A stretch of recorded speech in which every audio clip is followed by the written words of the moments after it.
गणनायकाय गणदैवताय गणाध्यक्षाय धीमहि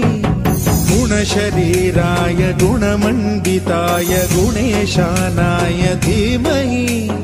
गुणातीताय गुणाधीशाय गुणप्रविष्टाय धीमहि एकदन्ताय वक्रतुण्डाय गौरीतनयाय धीमहि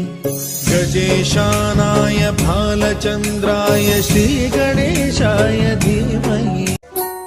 गानचतुराय गानप्राणाय गानान्तरात्मने गानोत्सुकाय गानमत्ताय गानोत्सुकमनसे गुरुपूजिताय गुरुदैवताय गुरुकुलस्थायिने गुरुविक्रमाय गुह्यप्रवराय गुरवे गुणगुणाय